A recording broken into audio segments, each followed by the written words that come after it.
have Coach Kelsey open us up with a statement.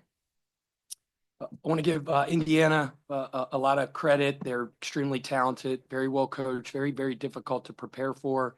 That's one of the elite teams in the country, I believe. I'm so proud of our guys.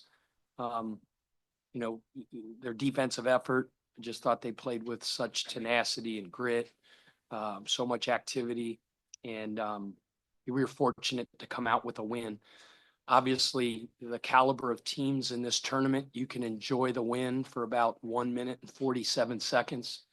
So we'll turn the page and get ready for our next opponent because we go again tomorrow at noon. So we've got to recover our minds and bodies and prepare quickly. And we're fortunate to get to compete again tomorrow at noon. Yeah, for Pat and Chucky, Indiana's guards, Rice and Carlisle and Galloway combined for only 3 points total. Just what do you think was the key to limiting them defensively? Both really good guards. I have the most respect for Miles' game. I told him that myself. I think he's a really good point guard. I think he's going to do really good things in the Big Ten. But it's time for me to put my name up there too. I'm one of the best point guards in the country as well, and I'm going to start playing like it every game and taking an approach every practice. Pat, you kind of like to go with a smaller lineup start prior. What was kind of your method in thinking, playing small, playing on the outside, and kind of exposing a different matchup?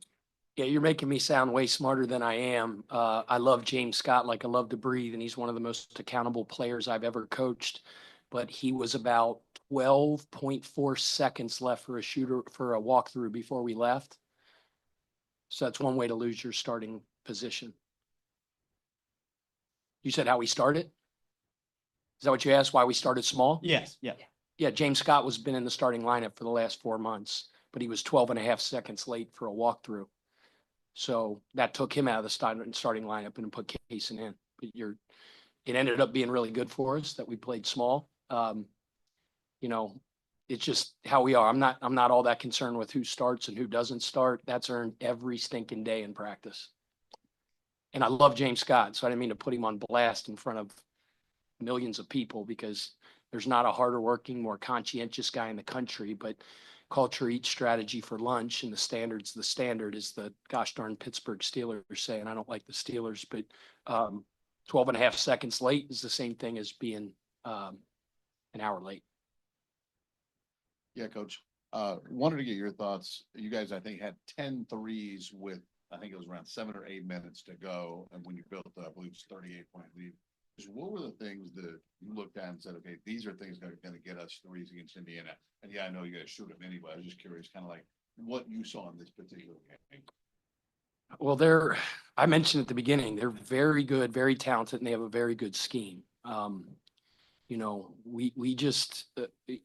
first and foremost, our system from an offensive standpoint is predicated on stringing stops together so that we can get out and play in transition. And that's when we're most comfortable and when we're at our best. And we are guarding and getting stops, which allow us to get out and play in transition. And defensively, defenses are the most chaotic in that first 6 or 7 seconds in the shot clock because it's a little bit of chaos. So we were able to, Chucky's as good of a paint toucher, facilitator, point guard as there is in the country. And he was kind of the table setter that was generating open threes by getting in the paint off pick and rolls and off penetration and spraying that thing around and got our guys going. They got some good looks early, saw it go in.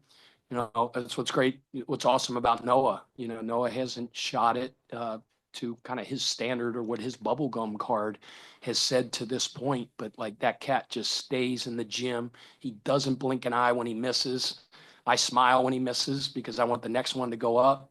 And he saw one go in, he saw another go in, and then that ball starts looking like the ocean. So, I just think, our pace, spacing them out, trying to play, touch the paint, and then spray for open shots. Tyler Graver on Zoom. Yeah, hey Pat. In terms of the style matchup for this game, it looked like you guys wanted to push the pace even more than you usually do against a team like Indiana. Did you see an advantage there with how much they rely on their bigs and how quickly you guys can play when you're on? Yeah, I mean, they are big and they are physical and they are strong. Like, good Lord, like You walk next to a couple of those kids and they're big, strong, physical guys, and they're athletic and they're skilled. We just thought our advantage was being able to space the floor, play with great pace, and generate offense that way.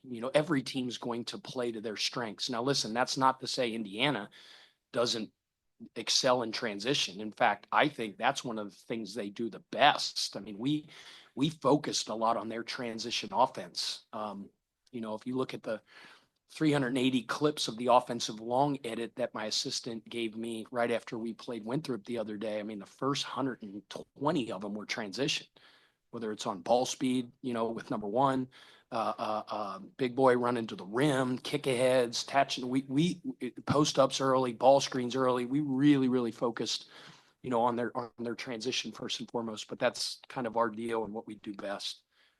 By the way, Noah's here too, and he played his butt off.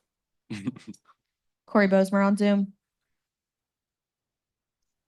Hello, Coach. Can you hear me? Yeah. Yes. Okay, cool. All right. Two-part question. First part's for Noah. Noah, when you bounce back and go through a tough game like Tennessee, how do you personally use that to help you have a good game like you did today? And then Coach Pat, how important is it in building a culture for coaches to be coachable? So playing Tennessee, they kind of punched us in the mouth. They were the more physical team, 100%. So we kind of told ourselves that we weren't going to let that happen anymore. And I think it kind of showed today. We came out there and we started hitting them first. And most of the time, the most physical team wins. Indiana's a really good team, but we just had to hit them and get some rebounds and play at our pace. So I think the Tennessee loss really showed us things that we had to improve on. And then throughout the week, we had a long little bye, and we really just focused on those things, and it kind of showed today. So. You're at the same question. Is that what you asked? Well, I asked, in building a culture, how important is it for a coach to be coachable himself? I mean, heck yeah. I mean, I sure as heck am the first one to sit up here and say I don't have all the answers, Yeah. So heck yeah. That's why I have a phenomenal staff. I've said it from my press conference on, and every time anybody asks me about it, I think I have the best basketball staff in the country. They are loyal, loyal, loyal. They work their butts off. They are diligent in what they do. They love our players. They pour into them every day, and they hold me accountable, right? You don't want everybody in your room to be yes men and tell you what you want to hear. Those guys will go at my teeth too. So yes, I'm coachable. Now I'm emotional too. I'm a little bit passionate. So sometimes those rooms get a little heated when we walk out. We love each other, arms around each other, and we're one unified voice. Brooks Holton on Zoom. Hey, Pat, you kind of spoke about, just how quick of a turnaround this is for your team. I'm wondering if you can take us through the process, of what these next few hours will look like in terms of scouting your next opponent in that game going on right now.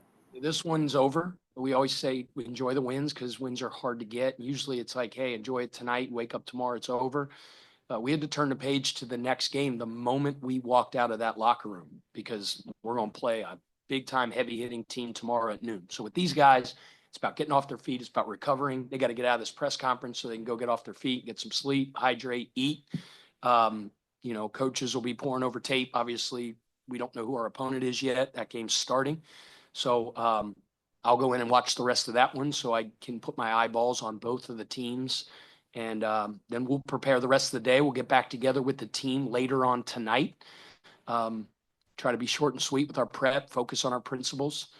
We'll get together in the morning again to go through special situations, baseline out of bounds, and it's just the normal process of getting ready for a game. The most important game in the history of our program is the next one we play, and our guys will have that mentality for the next 24 hours. Tyler, do you have another question on Zoom? Yeah, one for Noah, actually. Noah, obviously, between you, James, some of the other bigs, you guys had a big task in guarding Malik and Ballo. Just what did you think was key in trying to get them uncomfortable as much as you could without fouling? There's a couple of those here and there, but you guys mainly held them down. Yeah. I mean, I think it's our whole team. We had really good bottoms. So when they try to throw it over, we'd be able to go get the ball. And we're really conscientious of Bilo and a couple of the bigs because they're really good players. So we, like I said before, we just had to be more physical. And really on the blackout, we were just hitting our man, and everybody crashed. And you can see on the stat sheets a lot of the guards got a lot of the rebounds because we were just focusing on hitting them. So it's five of our guys versus them, so not just one of us. Brooks again on Zoom.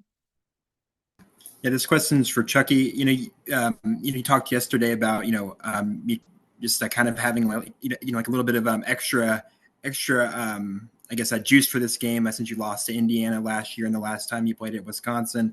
I'm just wondering, when you come out and set the table like you did with that steal and that layup on the first possession, could you kind of talk about your mindset heading into this game and just how good it felt maybe to get that tone setter really quickly?